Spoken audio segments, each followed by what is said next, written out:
Oi, galera! Mais um vídeo do Direito ao Ponto. Hoje vamos falar de abuso financeiro parte 2. E aí vamos falar especificamente do abuso financeiro que é praticado contra idosos, que infelizmente, gente, é o alvo das instituições financeiras, o alvo preferido. E para falar sobre o abuso financeiro, que é um crime, o Direito ao Ponto convidou, gente, um advogado renomado, advogado criminalista, doutor Henrique Machado. Doutor, é um prazer enorme recebê-lo aqui. Prazer é todo meu, Celano. Fico extremamente feliz pelo convite. Espero que quem assiste saia daqui hoje com mais conhecimentos e mais experiências possíveis para poder estar se defendendo desse tipo de situação. Exatamente. Doutor, explica para a gente, já começando as perguntas, quais são as práticas que caracterizam um abuso financeiro? Porque quando o senhor começar a enumerar as práticas, quem está em casa vai saber identificar se o pai, o tio, a tia, né, aquele idoso de sua família está sendo vítima de algum tipo de abuso financeiro por parte de algum outro familiar. Certo, Celano. Primeiro ponto, a gente está falando de um abuso financeiro contra o idoso. A gente precisa identificar quem que é o idoso. O idoso, para o direito, é aquele que tem igual ou mais do que 60 anos. A vítima é necessariamente alguém que tem 60 ou mais.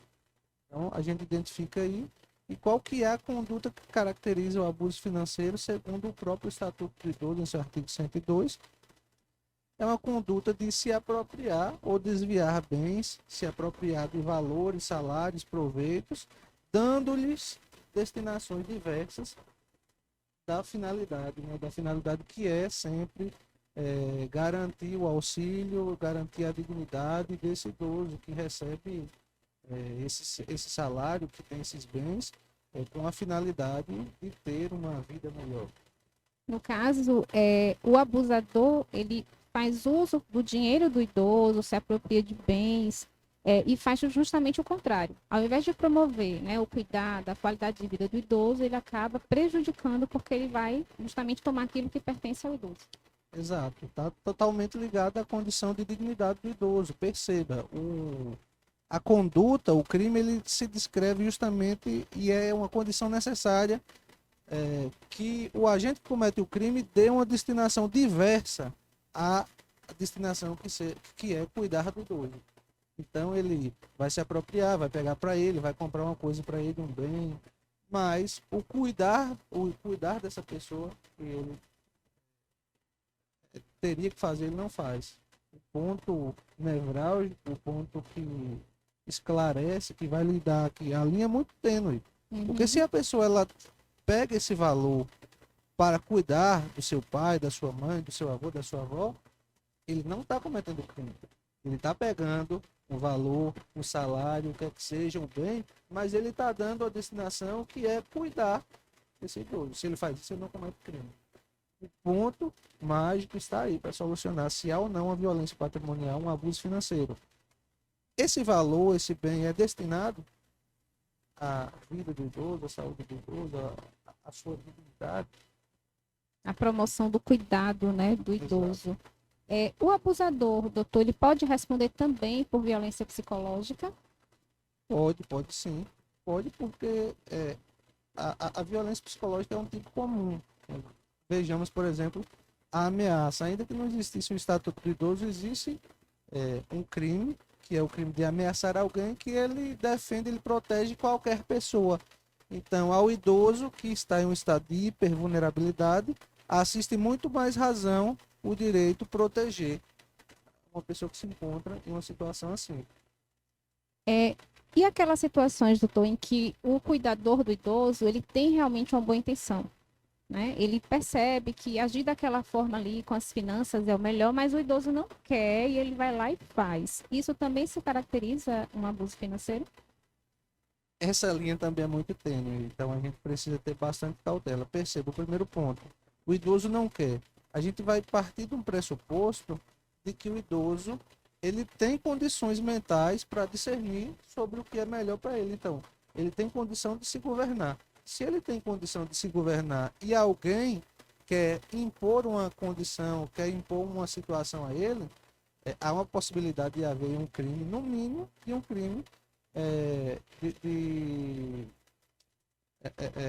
Me esqueci agora, o 146 do Código Penal, que é um crime de constrangimento ilegal, né? Mas perceba, se esse idoso ele não tem mais condição de discernir, ele não tem condição de se governar, de saber o que é melhor para si, então não comete o crime por conta da intenção. O crime ele está totalmente ligado com a intenção do agente. Se a intenção ela é criminosa, então muito provavelmente haverá um crime.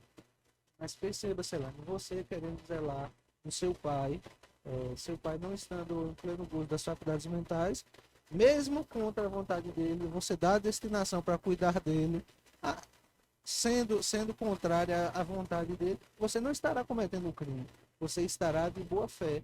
Então, esses tipos, eles exigem a condição dolosa, que é a consciência da ilicitude, mais uma vontade dirigida à prática de um delito. Se você não tem a vontade de praticar um delito, então dificilmente você cometerá o crime, até porque no Estatuto do Idoso, essas condutas, a violência patrimonial, ela não tem a modalidade culposa.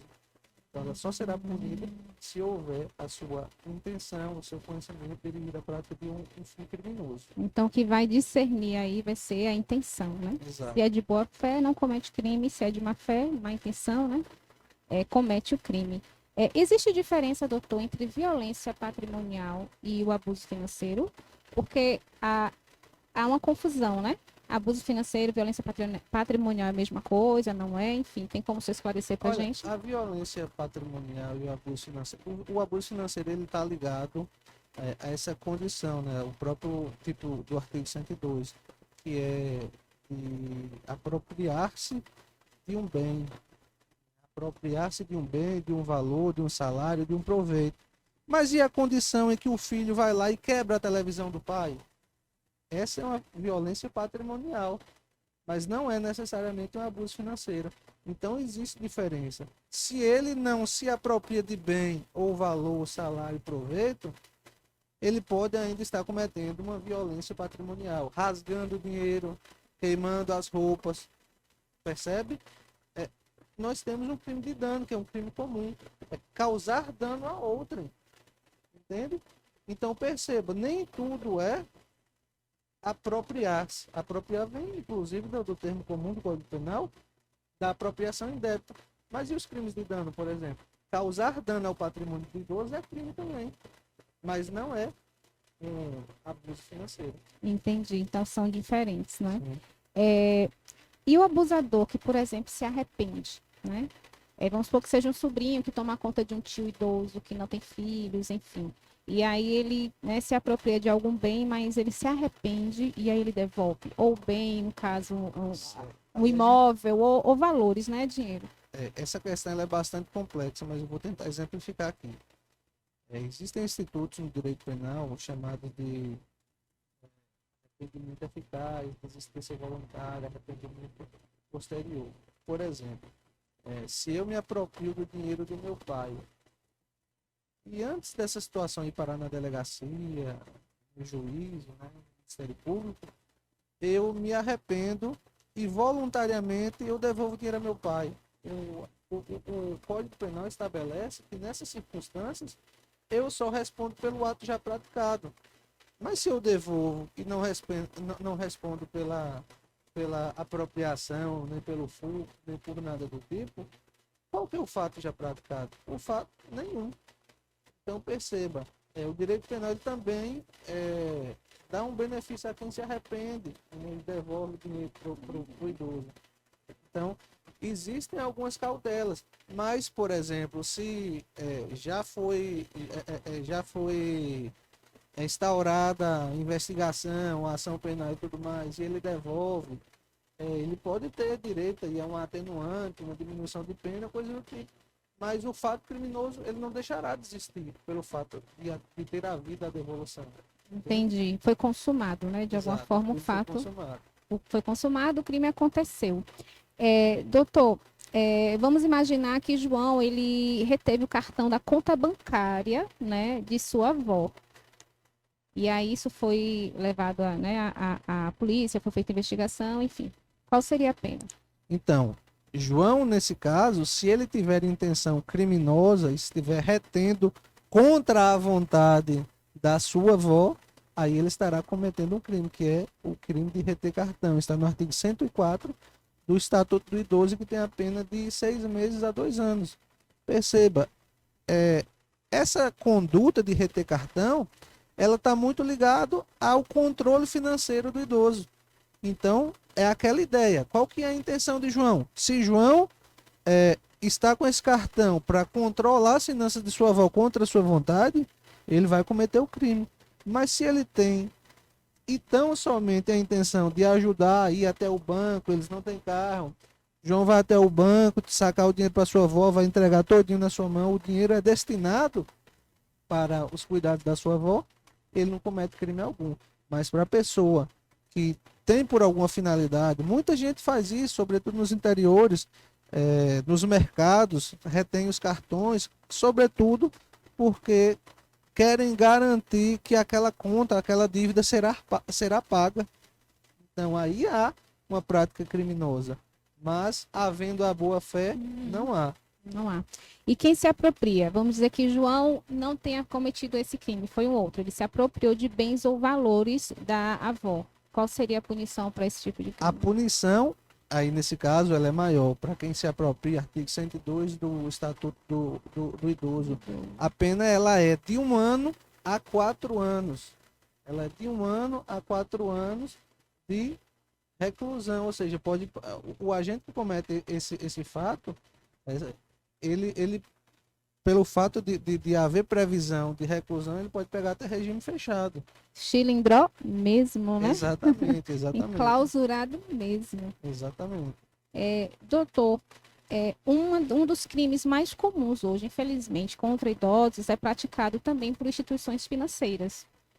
Principalmente em relação a cartão de crédito. A gente teve acesso àquela informação, né, que uma idosa recebeu um cartão de crédito que não foi solicitado.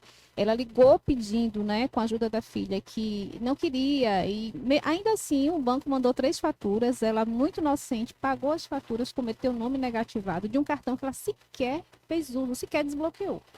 E outro também bastante comum é o empréstimo consignado. Nesse caso, doutor, qual seria a punição, né, das instituições que cometem essa prática?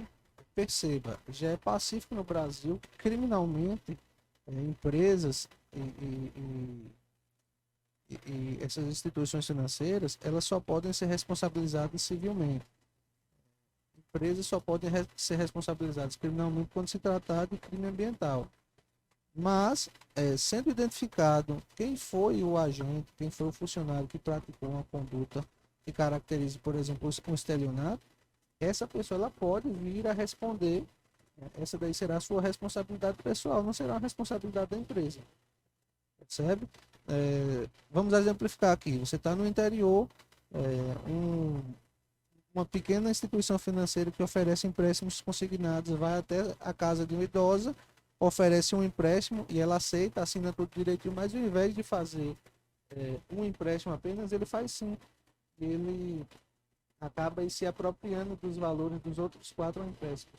Essa pessoa que faz isso, ela está praticando crime.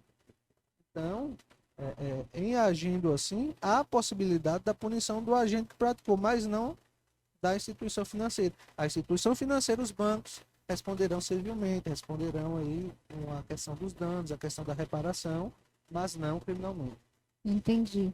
Mas, assim, já é uma luz no fim do túnel, né? Saber que aquela pessoa que praticou o ato pode responder criminalmente, né? A empresa civilmente, pagando os danos, por exemplo, morais e também materiais, mas a pessoa vai responder criminalmente, provavelmente o estelionato, não é isso? Exatamente. Além da repetição do débito, né, na cobrança da CIVA, né, na questão da indenização. Porque em muitas dessas situações, o idoso ele é cobrado e ele vai pagando, ainda que essa cobrança seja indevida, ainda que tenha existido ali uma falsificação de assinatura. Então, ao final de tudo e ao cabo, a instituição financeira que for vencida na justiça, ela terá que pagar esses valores e pagar em dobro, né? Em dobro, de repetição de débito. Isso. Pagar em dobro aquilo que foi pago indevidamente. Uma cobrança indevida, um pagamento devido, e aí vai ter toda a restituição, né? Que, ou seja, vai ter que devolver e devolve em dobro, como o doutor está explicando aqui. Exato. Doutor, aqueles casos em que o idoso, ele sofre esse tipo de violência, né? Violência financeira, abuso financeiro, entre outras, mas que não tem um outro familiar ali por perto, por exemplo, e o vizinho percebe. O vizinho pode fazer a denúncia? Pode. Na verdade, o código, a sistemática do código, do Estatuto do Idoso, é justamente que as instituições tenham responsabilidade, mas que a sociedade também tenha. Então, perceba, se você está diante de uma situação em que você percebe que alguém está sofrendo um crime dessa natureza, você tem a obrigação de levar esse fato a conhecimento da autoridade policial. Então, a autoridade policial, tomando conhecimento desse fato possivelmente criminoso, começará a investigar. E aí já não é mais responsabilidade sua, é uma responsabilidade do Estado. Mas para que o Estado haja, a gente precisa muitas vezes fazer essas denúncias. E isso é importante porque esses crimes eles acontecem no meio, no seio familiar. Então, o idoso que é vítima, a idosa que é vítima, muitas vezes não quer denunciar o seu familiar, porque é aquela coisa, no final é família, é o próprio sangue, querem ainda proteger. Então, protegem a um ponto de, às vezes, a autoridade policial conhecer a prática delitiva e também o autor, mas da boca da vítima nunca sai quem foi que praticou o fato criminoso, quem foi que praticou esse fato, esse abuso financeiro. Para proteger o familiar, como o senhor falou, é o próprio sangue, né? E nesses casos, doutor, o senhor tem alguma sugestão de como, por exemplo, lidar com a situação, já que o idoso não quer fazer denúncia, né? Porque não quer ver o seu próprio ente querido ali, seu sangue sendo punido judicialmente, de resolver de uma outra forma, no sentido de sanar, né? Com esse abuso financeiro, o senhor tem alguma sugestão? Certo. Então, nesse caso específico, a gente vai analisar o caráter subsidiário do direito criminal penal e o princípio da fragmentariedade, ou seja, o direito criminal é a última ratio, né? É a última razão, é o último meio que você deve buscar. O Estado ele deve funcionar com seu aparato criminal apenas quando não for possível sanar as medidas de outro modo. E embora exista a tipificação penal para esses crimes, onde é que acontece esse crime? É no seio familiar, na maioria das vezes. Então a vítima, o idoso, a idosa, ela não quer prejudicar sua própria família, seu próprio sangue. De modo que existem possibilidades outras de resolver, além de ir na delegacia do Ministério Público. E se você for buscar esses órgãos, eles são órgãos de persecução penal. Então, identificando o autor do fato e vítima, vai dizer, olha aqui, o fato criminoso, eu tenho esses fatos aqui, deixa eu processar. Aí você pode procurar a Defensoria Pública, você pode procurar um advogado, você pode procurar o PROCON. Veja o PROCON quando o autor do delito é uma instituição financeira. O PROCON o chama para o diálogo e de forma consensual propõe um acordo. E 80% dos casos o PROCON resolve essa situação em acordo. Então veja, existem situações outras, situações de reparação civil, situações consensuais, como esses acordos, essas conciliações. Então é possível que você resolva o seu problema sem implicar necessariamente na punição criminal do seu familiar. Mas para isso é importante que você busque um profissional capacitado, advogado, defensor, defensora, agentes do PROCON, para que estejam aí lhe dando esse suporte de buscar essa conciliação. Porque, do contrário, a situação só poderá ser resolvida com o que resta, com a última razão, com a ponta da lança, que é o direito criminal, é a punição, a persecução, o processo, com a consequente punição do agente que pratica esse crime. Buscar um acordo, né, com auxílio de um profissional, vamos dizer assim, um operador do direito, enfim. Buscar um mediador. No caso, doutor, que dica o senhor deixa para essas pessoas, né, que, por exemplo, acompanham seus idosos e, de fato, cuida bem dos seus idosos, mas que, às vezes, ainda não tinha essa noção de que acontece o abuso financeiro, que isso é uma prática de abuso financeiro. Que dica o senhor deixa para que essas pessoas possam ajudar os seus idosos a não caírem nessas ciladas, né, e caindo, como proceder? Para o cuidador de boa-fé, é importante que ele esteja sempre próximo. Quem pratica crimes quando não está dentro do seio familiar é um desconhecido. Então, muitos desses golpes acontecem, por exemplo, na boca do caixa, um desconhecido que ali vê alguém em um estado de hipervulnerabilidade, se aproveita. Então, o primeiro ponto é estar sempre próximo. Para os bancos e instituições financeiras, sobretudo bancos, é importante que exista alguém que trabalhe ali na boca do caixa e faça atendimento específico para os idosos, para essas pessoas que estão nessa condição. Além disso, é um conselho que eu aplico hoje a mim, e eu aconselho que vocês também façam isso. Não atendam ligações desconhecidas e que ofereçam serviços, produtos, porque muitas vezes querem ali um consentimento até forçado, induzido, para que depois lhe mandem um cartão, coisa do tipo. Então, se você não atende essas ligações de que você não conhece, claro que às vezes a gente precisa atender, mas notando que é de uma instituição financeira, é de alguém vendendo um produto, um serviço, não tendo você interesse, ou tendo você interesse, mas não tendo você interesse, principalmente, você recuse. E tendo interesse, você recuse também, e depois você entra em contato com a instituição. Você entra em contato porque aí você vai ter uma maior credibilidade. Aí, se possível, entre em contato com a instituição fisicamente falando, né? Ou entra na internet, pega um contato que você vê que é sério, para diminuir a chance de você cair em golpe. Porque hoje o espaço da internet também é cheio de informações inverídicas, é cheio de golpes, e você precisará estar sempre atento a isso.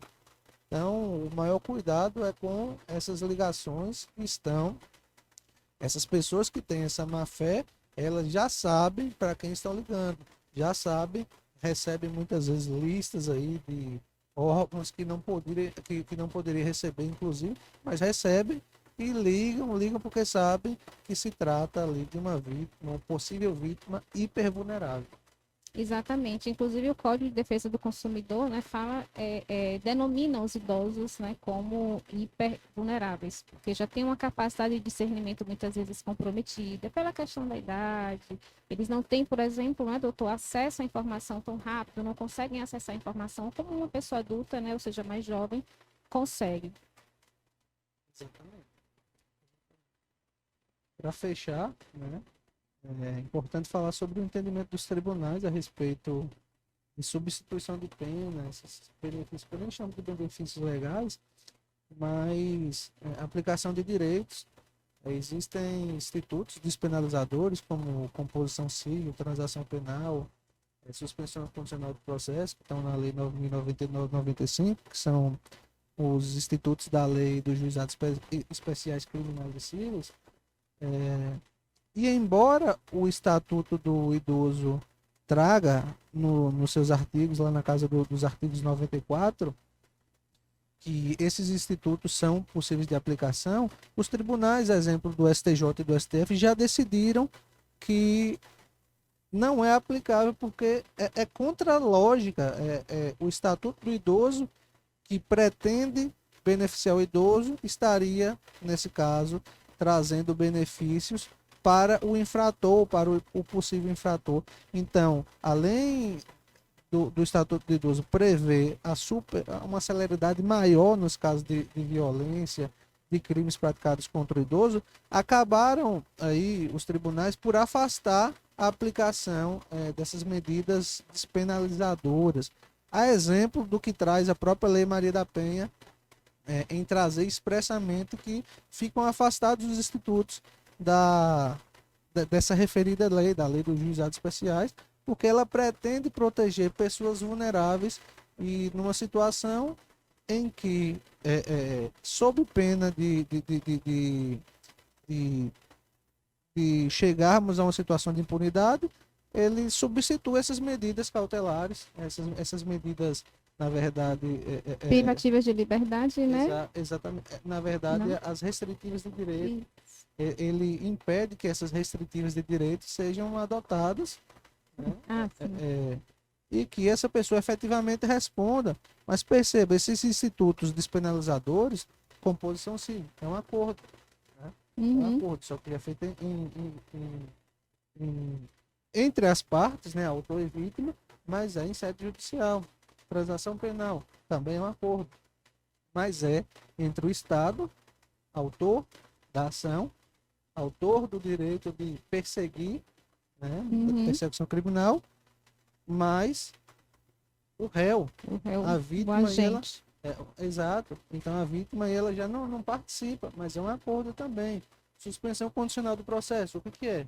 É um acordo também. É um acordo entre o Ministério Público, que é a instituição que detém o poder de processar alguém, e o réu dizendo, olha, você adotando algumas condutas, eu vou deixar você é, é, impune. Vamos dizer o seguinte, ao final, se você andar na linha, você é, terá esse processo extinto. Esse processo fica suspenso por um determinado tempo, de 2 a 4 anos, mas você andando na linha, esse processo é extinto. Então vem a lógica de defesa desses hipervulneráveis e diz o seguinte, o STJ e o STF, epa, calma lá, para esses casos não. Como impede nos casos de Maria da Penha, também impede nesses casos de violência contra o idoso, porque é a lógica de defesa dos vulneráveis. Isso. Então não vai ter a vida facilitada aquele que praticar uma violência financeira, um abuso financeiro contra o idoso. O que é que o doutor disse aqui, né? Eu vou trocar em miúdos. É, ou seja, de 1 a 4 anos. Quem for condenado, por exemplo, a 4 anos, não vai poder trocar a pena, né, privativa de liberdade, que é uma detenção, por doação de cesta básica, um serviço social, ou seja, o STF, o STJ, eles vetam, né? Ou seja, não tem mais Exatamente. Essa facilidade de essa resolver o facilidade. problema. É. Gente, uma aula, né?